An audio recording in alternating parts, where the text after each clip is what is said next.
કરવાના હોય, રીબીનો કાપવાની હોય, ફોટા પડાવવાના હોય, આવી જગ્યાએ પહોંચી અને સરકાર પબ્લિકના ટેક્સના પૈસે આવા બિલ્ડિંગો બનાવી અને તાયફાઓ કરે છે, ફોટા પડાવી અને પોતાનું માર્કેટિંગ અને પબ્લિસિટી કરે છે. તો મારા જીતુ વાઘાણીને પશ્ચિમના ધારાસભ્યને કહેવું છે કે આવા તાયફા બંધ કરી અને આ ગરીબ માણસો માટે જેને તમારા પાસે અપેક્ષા છે, સરકાર પાસે અપેક્ષા છે, એના ટેક્સના પૈસા એમાંથી તમારે લોકોએ આ સુવિધાઓ પૂરી પાડવાની છે, એમાં તમે લોકો સદંતર નિષ્ફળ ગયા છો. તો તાત્કાલિક આ બિલ્ડિંગની આ સેન્ટરની લિફ્ટ તાત્કાલિક ચાલુ કરાવે એવી અમારી આમ આદમી પાર્ટી ભાવનગર શહેરની માંગ છે.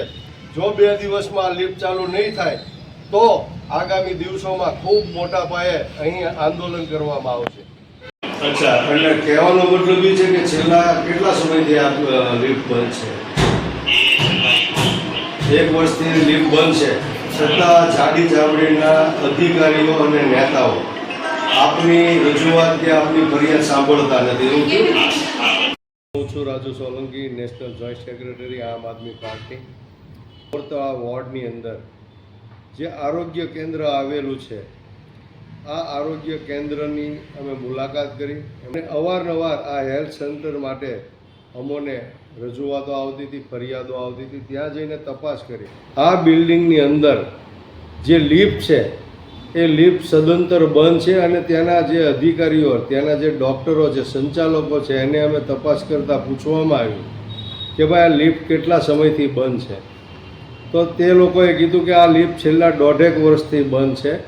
અને અમે જ્યારે પૂછ્યું કે આ લિફ્ટ બંધ છે એના અનુસંધાને, એના સંદર્ભમાં તમે આની રજૂઆત કરી કે નહીં, તો એ લોકોએ કીધું કે અમે અવારનવાર નેતાઓને રજૂઆત કરી છે, અમારા ઉપરી જે અધિકારી છે એને રજૂઆત કરી છે, લેખિતમાં રજૂઆત કરી છે, મૌખિક રજૂઆત કરી છે. અને અહીંયા આવતા જે વૃદ્ધ દર્દીઓ છે, જે સિનિયર સિટીઝન દર્દીઓ છે, એને પારાવાર મુશ્કેલીઓનો સામનો કરવો પડે છે, ઉપર ચડી નથી શકતા. પરિણામે આ લોકો સારવારથી વંચિત રહે છે.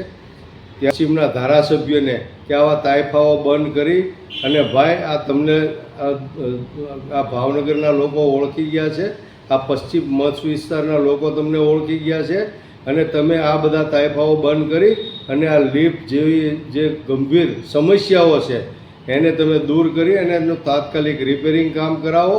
અને લોકોની સુખાકારી માટે જે લોકોના પૈસે, લોકોના ટેક્સના પૈસે જે તમે ધુમાડો કરો છો, ભ્રષ્ટાચારો કરો છો, તમારા મામા માસીનાઓને, મળતિયાઓને કોન્ટ્રાક્ટ આપો છો, એ બધું બંધ કરી અને તમે તમારા તાયફાઓ બંધ કરો.